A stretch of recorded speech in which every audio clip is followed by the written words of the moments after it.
the master class has always declared the wars, the subject class has always fought the battles. The master class has had all to gain and nothing to lose, while the subject class has had nothing to gain and all to lose, especially their lives.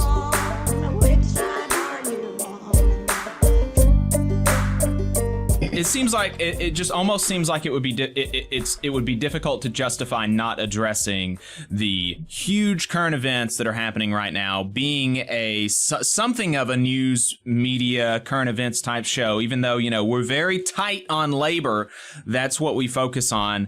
But the events in the Middle East have really captured everybody's attention, and I'm not going to say a lot. I don't feel comfortable saying a lot about it. I'm by no means an expert on the region, and so I'm not going to say very much more than my instincts, which are the deaths of the Israeli civilians were horrifying. I can't imagine the pain of the parents who lost children and the children who lost parents, the folks who lost friends. I'm hoping and I'm praying for their peace and safety and healing, just the same as I am for the families of the definitely more than 140 Gazan children who have been killed by Israeli airstrikes, for the 9 UN staffers who have been killed by Israel, and the hundreds of other civilians who've been brutally killed in the airstrikes just in the last week. The death toll's up to 1,800 in Gaza, including Reuters journalists. But also in the years and decades preceding, and as working people who advocate for working people, we cannot condone the ruthless slaughter of working people on any side. And our government should absolutely not be giving a blank check to any government that treats civilians so wantonly. We should, so, that's basically it. Civilian deaths are bad, and somehow that's a controversial opinion, actually. But that's our opinion. And I think that's rooted in the values that make us unionists. The same reason that we spend so much time advocating for working people on and off the job through the labor movement. That's the same thing that motivates us to be appalled by the deaths, both in Israel and in Gaza. And that's why, rather than giving a blank check, we should be calling for de-escalation, for ceasefires, and for peace. I would also encourage people to get their news on this front from reputable news sources like Israel's paper of record, Haaretz, not shock jocks on the radio who don't know the first thing about the conflict, and that goes that goes for us as well. But there are a few others that I have in mind. So yeah, that's really that's really all that was on my mind about that.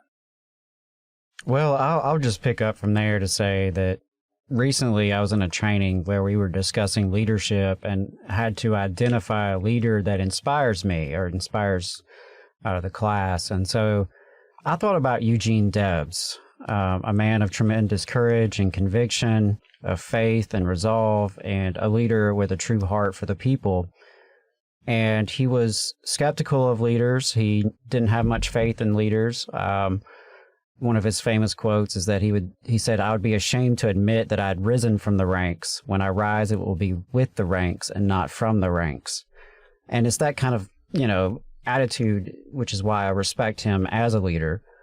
And that's why, I turn to him for a little wisdom in these times, because, as you said, we're not experts by any means. Bloodshed in the Middle East and Eastern Europe and around the globe reminded me of Deb's own principled stands for peace and his words, which would land him in jail. And I'm going to quote here just a bit from a speech that he gave in Canton, Ohio during the First World War, which did land him in jail. And he said, quote, "Wars throughout history have been waged for conquest and plunder. The feudal barons of the Middle Ages, the economic predecessors of the capitalists of our day, declared all wars, and their miserable serfs fought all the battles.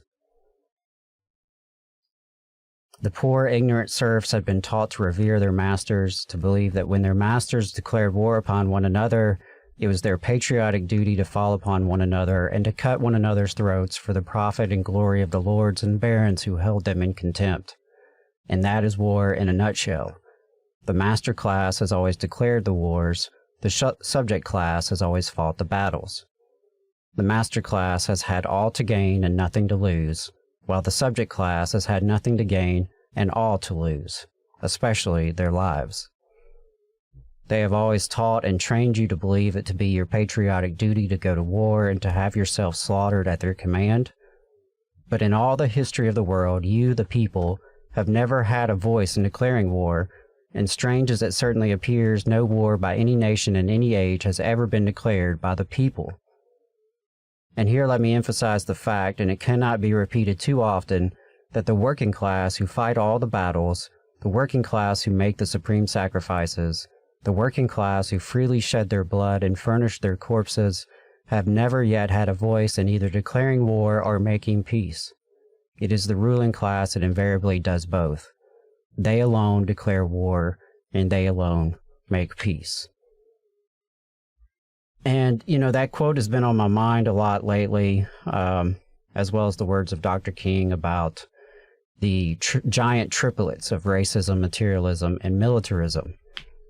And so, I turn to their words because I'm not an expert on what's happening. I don't have any special insight. I consider myself to be an internationalist, and so I know that everyday people have more in common with each other than we do with the wealthy elites who control our economies and our governments.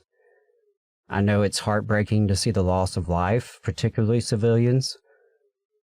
I know it's heartbreaking to see collective punishment being used against civilians. I know it's heartbreaking to see every bomb dropped and think of the wasted potential.